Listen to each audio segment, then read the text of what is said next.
Real estate agents are leaving the real estate industry following a boom. It's an article that was posted on the 26th of June by Realty Times. Recent data shows tens of thousands of real estate agents are leaving the industry. It becomes relevant in a large-scale way because realtors are in tune with the market and are the first to know when there's a cool down or something else brewing. The fact that realtors are leaving could spell further trouble for the industry. More than 60,000 real estate agents have left the profession in the last 6 months, from data compiled by the National Association of Realtors. This is the How to Real Estate Podcast. We are your hosts, Kyle Lindsay and myself, Jeremy Smith. We're going to talk to you guys today about what you can do to not be one of those 60,000 agents that bail out of the industry due to necessity. Kyle, why do you think these agents are dropping out of the business?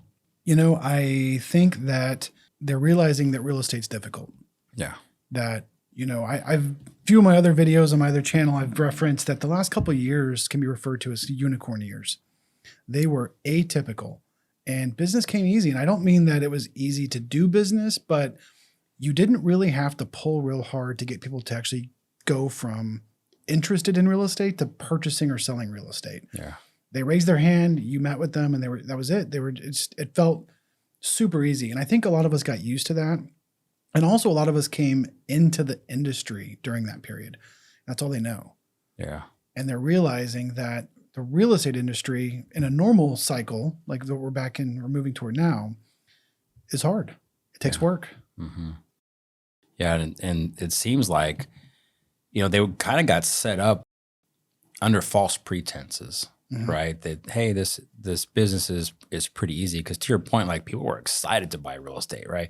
They're like, hey, I could buy a house now. It's worth $200,000 in 6 months. It's going to be worth $250,000. Mm-hmm. And a year it's going to be worth $300,000. Like who wouldn't be excited about that? And I get a 2.1 interest rate. Exactly. Yeah. And things were easy, man. But I've talked to a lot of agents that we know personally that have got out of the business, and some commonalities with these agents is skill set. Mm-hmm. Right. A lot of it's mindset, is skill set. It's all the hard work that agents weren't told about or didn't have to do. Mm-hmm. You know, it wasn't a necessity.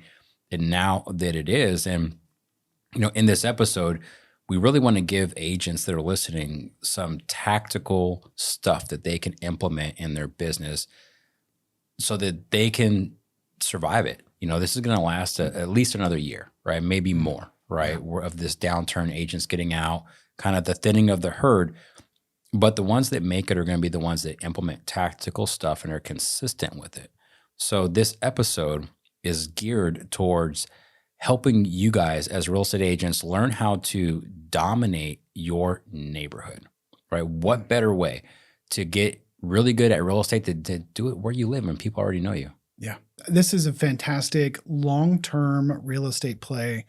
So if you want to be in the business for a very long time, developing a neighborhood farm, whether it is actually your neighborhood or maybe a neighborhood you want to move to, you know, it doesn't have to be one of those, but, you know, just picking a neighborhood and really going after it can help make you successful in the long term, for sure.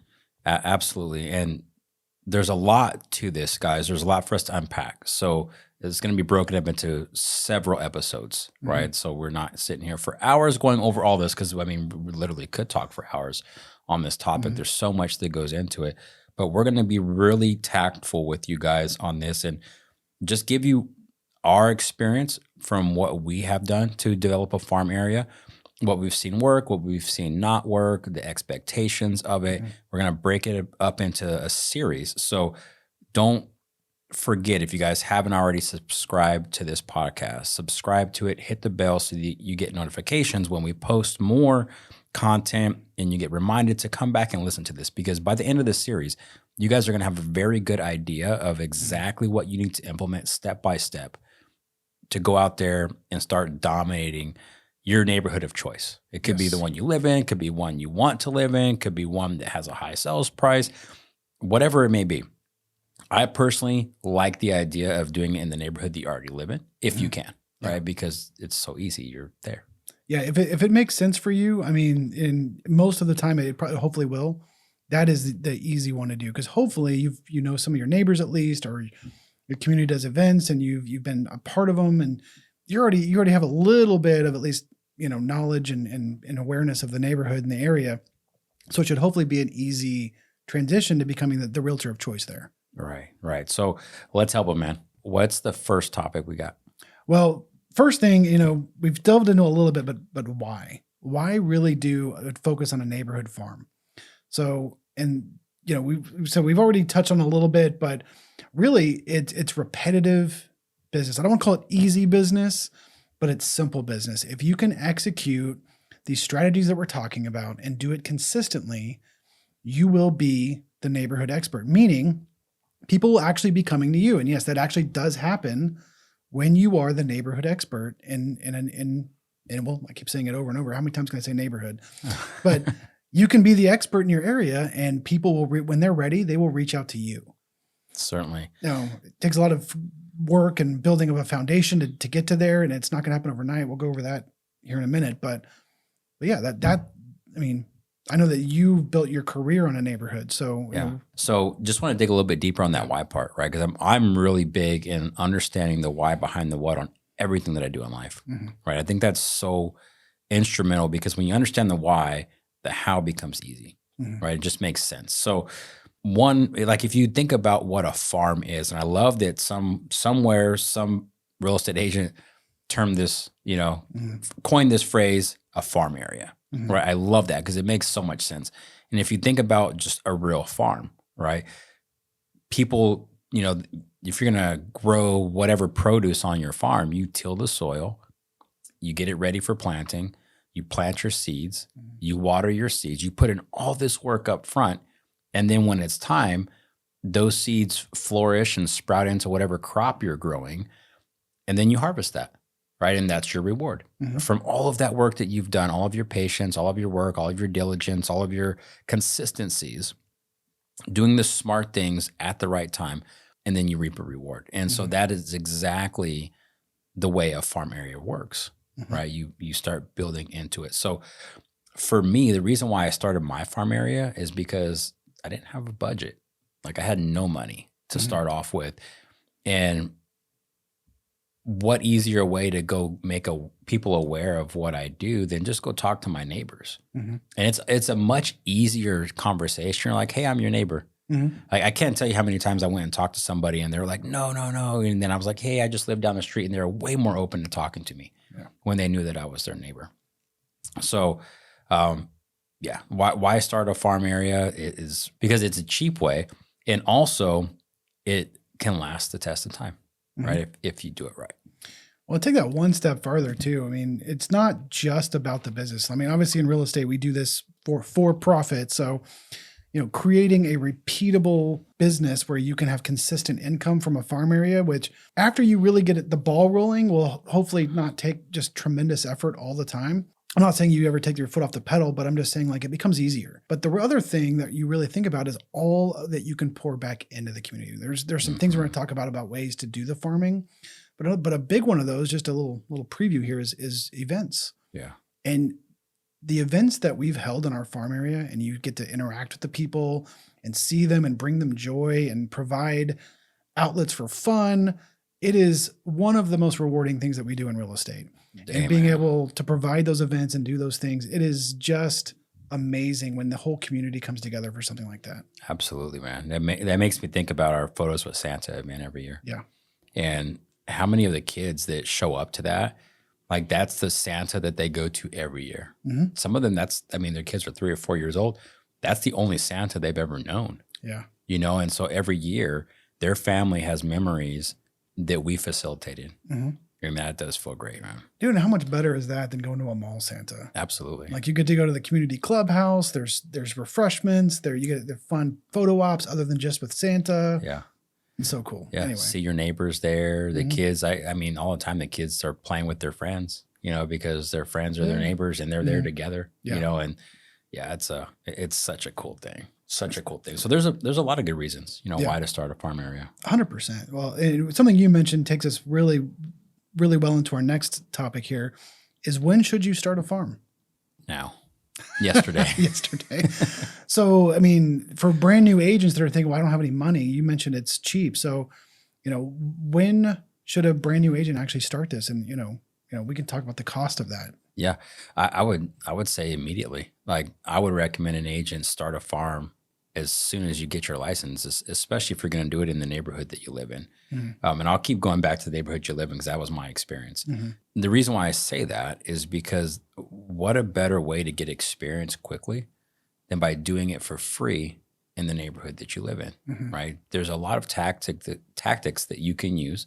A lot of times, a lot of neighborhoods have neighborhood Facebook pages. Mhm. Now, some of them are pretty strict, right? You can't get in them if you don't live in the neighborhood. You got to provide an address, and there's a moderator that will double check and make sure that you actually live in that neighborhood. So I know I've tried to get into Facebook groups from other neighborhoods that I don't live in, and they don't let me in. Yeah. Or if they see me put something for real estate in there, they kick me right out. Yep. Yep. Right. So I mean, you just have exclusivity in that neighborhood. So as a newer agent, it doesn't cost you anything to get out there and do some research on the neighborhood, what's going on in the neighborhood, Mhm. go out, talk to people, tell them what's going on in the neighborhood, educate them about what's going on in the neighborhood in the real estate market. And you can do that in person. You can do that with very inexpensive flyers or printed postcards that you just take with you and pass out. Mhm. You can do that on social media. Like, and all of that is very, very free if not just relatively or super cheap. Mhm.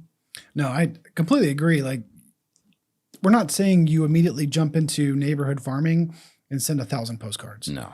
There are very cheap and inexpensive ways to begin the process. Right. So I also agree. Like, start as soon as possible Hmm. with neighborhood farming for sure. We'll go into a lot of these tactics, and if you didn't listen to our last episode about low cost and free ways to generate leads, we're going to repeat some of those here for your neighborhood farming. So maybe go back and listen to that last episode too. But so we know when to start now and why. But what should we expect when we start a neighborhood farm? Like what is going to be the process, or what things should we be doing? From my experience, it takes a little bit of time. Mhm. Right. I've established two farm areas over my career. I'm working on a third one right now. And it takes time, right? The key to real estate is getting people to know you, like you, and trust you. Mhm. Right. Sometimes that trust takes time. Right. And if you're a brand new agent, the way to get people to trust you is by showing them value. Right. You show them Mhm. value by educating them, and that can take time. The more consistent you are, the quicker it will be. Mhm. Right. So expect that it's going to take some time. Expect you'll get resistance, Mhm. especially if there are other agents that are already in that neighborhood. Mhm. Or maybe they live in the neighborhood. Maybe they're trying to create a farm in the neighborhood. I would say like 98% of agents don't really know how to Mhm. really effectively create a farm area.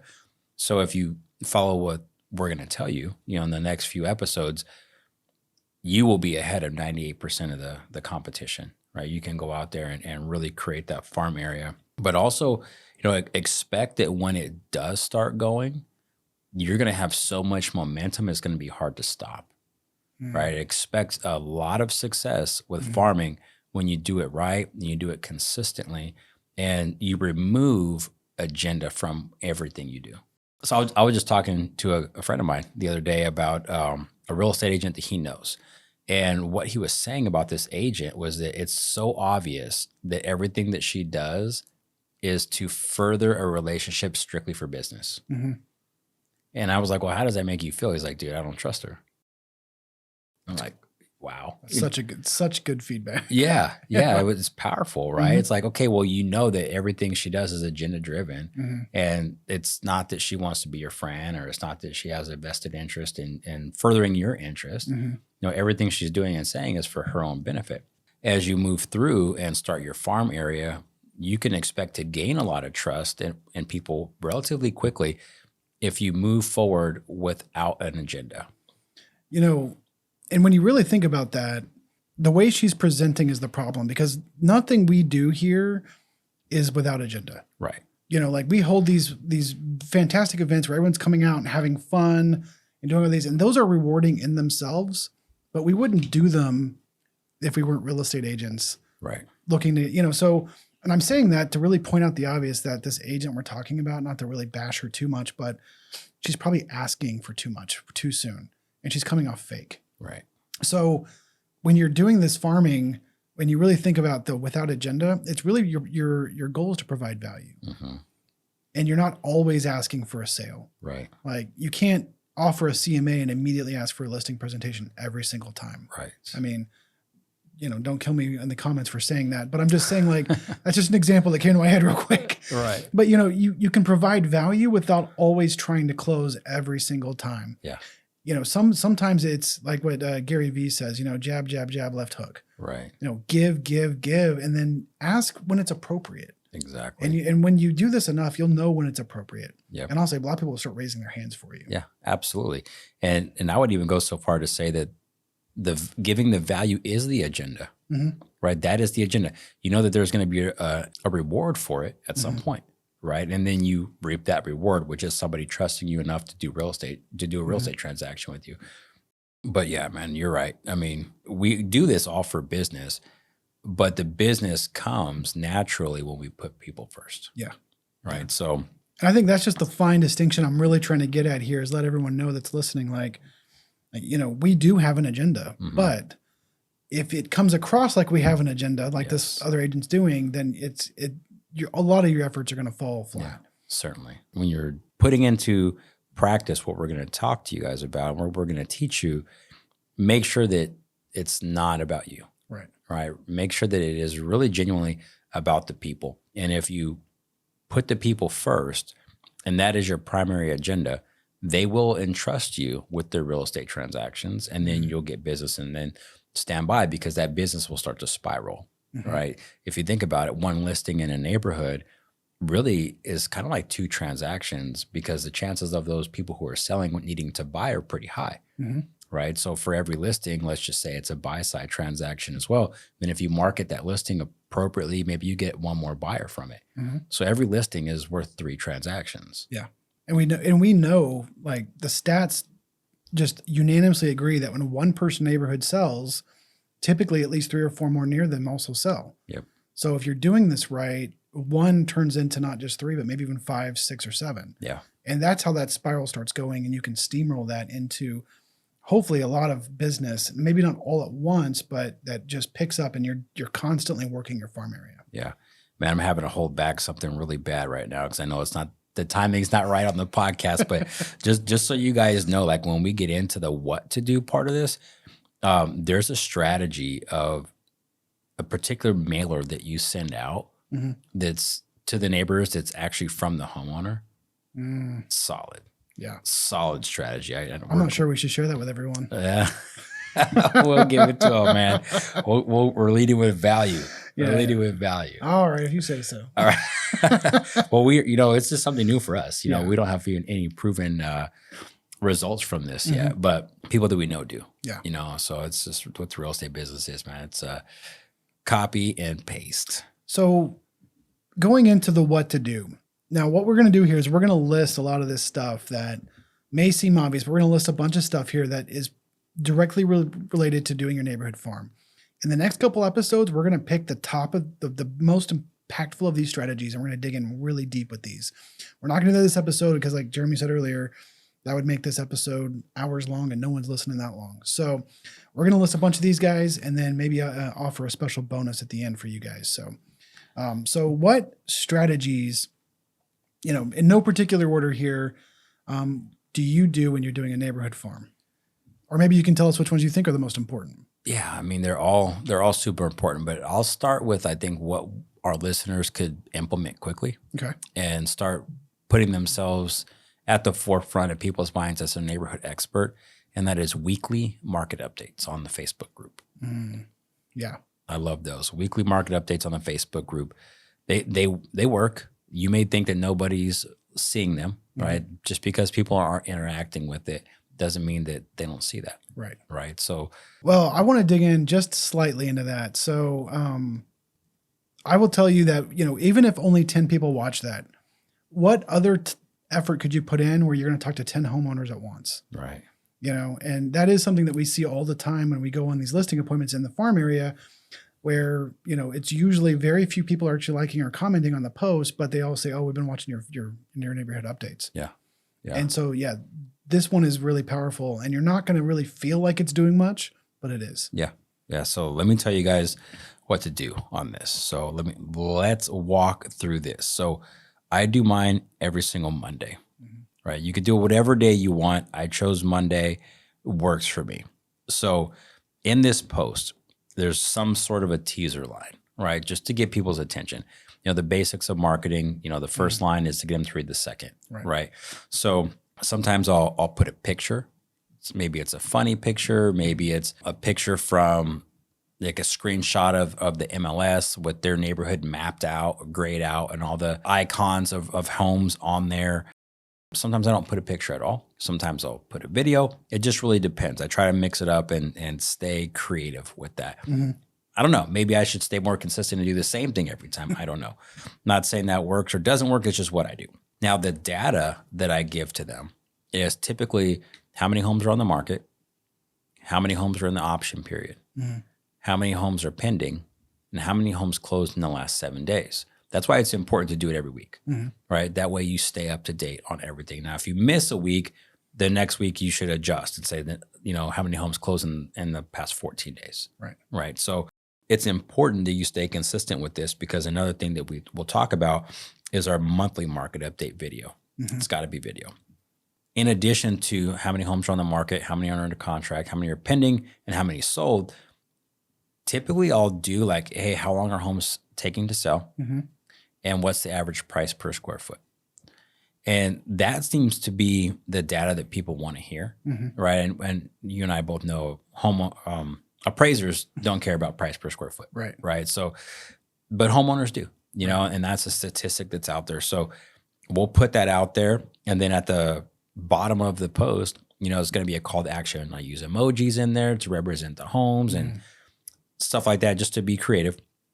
And then at the bottom, there'll be some sort of a call to action that says, hey, if you want more information, go here. Or if you have questions, you want a free CMA, here's why we're the best. Sometime we'll talk about our uniques, our one-day listing guarantee or flexible commission plans or guarantee cash offers or whatever we're doing, right? Sometimes I'll throw that stuff in there. And typically we don't get responses from that, but we're planting seeds. Well, you're really hitting on two different really core behavioral science concepts. And I'm not going to go too deep on these, but familiarity, the more they see your face, they hear your voice, they see your posts, the more they trust you. It's basic behavioral science. So by the time they've seen you for 2 years, 3 years, or however long they've been in the neighborhood, they see your posts, they think Jeremy for real estate. Yeah. And then two, you've been giving value to them. Like, yeah, your posts include like, hey, free CMAs, and this is why you should work with us. But they're not strong call to actions. They're just more reminders. And again, the more they see that, the more likely they're going to be to contact. So it's a fantastic strategy. And I do think that's probably the easiest thing you could get started with. I 100% agree with that. Yeah. And a lot of new agents, even seasoned agents, you have fear of making phone calls. You have fear of going out and talking to people. Well, this is a super passive way. Right? You don't have to be on video. You just make a post. Like everybody knows how to make a social media post, right? So this is super, super simple, very powerful, but remember it's planting seeds and this is farming, right? Insider tip though, you will get more results from doing video. Yeah, exactly. You will definitely get more results from doing video. And if you do video for a while, it just becomes fun. Yeah. It doesn't suck as much after you do it for a while. Just get through this suck. So more rapid fire here. So you mentioned a monthly market, so your weekly market update in the Facebook group. Right. Monthly market update, is that also in the Facebook group or is that somewhere else? It is. So it's 2 places. Okay. Actually, it's 3. So it goes on YouTube.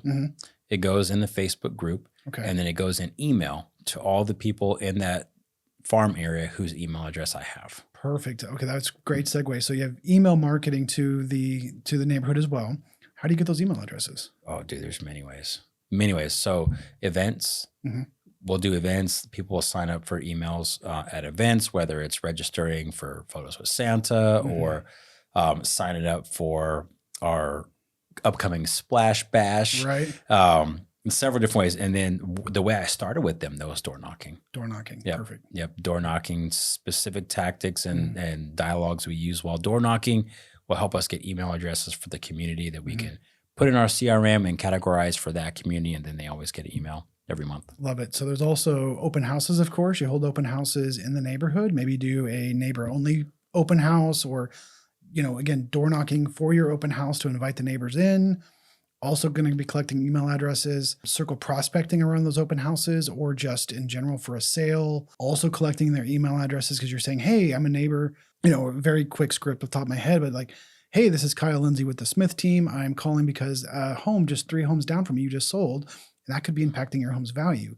I'd love to get you a free CMA to kind of update you on what that may have changed or not changed. What's the best email address to send that to you? Exactly. And, there's plenty of circle prospecting scripts out there. But you do that, and again, you're collecting email addresses because you want to get their email for the monthly market updates and any other things of value to remind them of your events that you're doing. So we have events, we have open houses. Those are actually in-person things. So right. I'd recommend, what do you think for events? 4, 5 a year? Is there too many? Is there too few? No, I mean, I think you could do too few. I think probably like 1 would be too few, but 1 a quarter. I think would be a really good amount. So yeah, I think that might be the sweet spot. About 4. Cool. So 4, you have all of that. Then you're collecting email addresses. You are holding open houses. I think I'm repeating myself. But you're door knocking for these things. You're circle prospecting for these things. You're creating reasons to interact. Right. And I think that's the biggest fear for a lot of agents is not having a reason to call or interact with people. Well, if you're promoting an event, you're not selling anything. You're inviting them to an event. You're providing value to them. If you're inviting them to an open house, you're not selling anything, So I think creating reasons for you to call and provide value is 100% fundamental to overcoming your fear of actually interacting with people. Absolutely. And then the calls are so easy, Yeah. right? You're just calling just to give value. Yeah. And something that I didn't talk about, but I just want to finish up with this. We've implemented an adopted buyer program too in our community, right? And so that's just going to be another way for us to collect data from people that have just moved in that don't know us yet. Right. Right. And maybe we were the listing agents, maybe we weren't, right? But we want to collect their data. So 2, 5, 7 years down the road, they're like, hey, we moved in here, but we haven't heard from our agent since we moved in. Right. And the Smith team has been all up in our emails and sending us all kind of valuable stuff. That's the obvious choice. Right. Sweet, man. Well, guys, that is we're at about 30 minutes here. So let's cut this one out and we will get in step 2 here. We'll talk more about what, Kyle? What are we going to talk about in the next one? I think in the next one, we're going to go a lot deeper into open houses and events because those things are kind of pretty closely related and kind of really detail more of how we do that and what you should think about in order to be successful with these. As these are, the events themselves, depending on, what you guys choose, could have some cost to it, but you can hold a lot of events for very little or no cost. Open houses obviously are usually pretty free other than your supplies to set them up. Right. So these are 2 could be very low cost ways to generate leads and start building up your influence here. Absolutely. And then all those open houses, use your lenders, use your title companies. Yes. They will help you with some of that expense. All right, guys. So we're going to wrap up this session 1. Next session, we'll be talking about how to use open houses and events to solidify yourself and dominate your neighborhood or whatever farm area you choose. And you guys, we know that the market has changed. It's continuing to change and the odds are ever against us. Keep learning, keep growing, keep applying yourself and be consistent and seek that success despite the odds. We'll see you on the next one. Peace.